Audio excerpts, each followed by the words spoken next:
কত টাকা আছে এখানে আপনার লাগেজে? এখানে 50 প্লাস, 50 প্লাস আছে। 50 প্লাস আছে, 50 লাখ। বিপুল টাকা সহ বিমানবন্দরের জেলা জামায়াতের আমির আটক। সৈয়দপুর নীলফামারী দেশের ত্রয়োদশ জাতীয় সংসদ নির্বাচন ও গণভোটের ঠিক আগের দিন নীলফামারীর সৈয়দপুর বিমানবন্দরে এক চাঞ্চল্যকর ঘটনা ঘটেছে।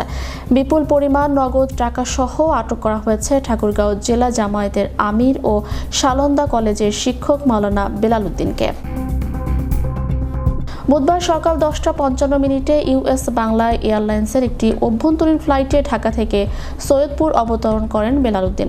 গোপন সংবাদের ভিত্তিতে বিমানবন্দরে তল্লাশি চালিয়ে তার কাছে থাকা একটি ব্যাগ থেকে বিপুল পরিমাণ নগদ অর্থ উদ্ধার করে পুলিশ ও নিরাপত্তা বাহিনী। প্রাথমিক জিজ্ঞাসাবাদে বেলাল উদ্দিন জানান ব্যাগে 50 লাখেরও বেশি টাকা রয়েছে।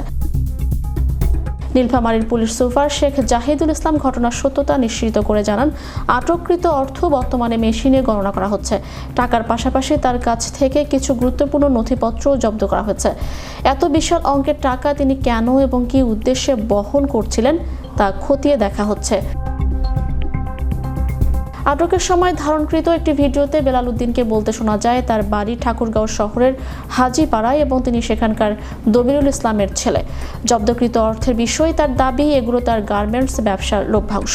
তবে নির্বাচনের ঠিক আগের দিন এই বিশাল পরিমাণ অর্থ বহনের বিষয়টি নিয়ে জনমনে নানা প্রশ্ন দেখা দিয়েছে।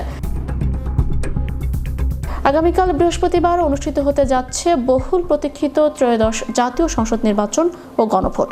এমন গুরুত্বপূর্ণ সময়ের কয়েক ঘন্টা আগে একজন প্রভাবশালী রাজনৈতিক নেতার বিপুল টাকা সহ ধরা পড়ার ঘটনাটি রাজনৈতিক মহলে উত্তাপ ছড়িয়েছে।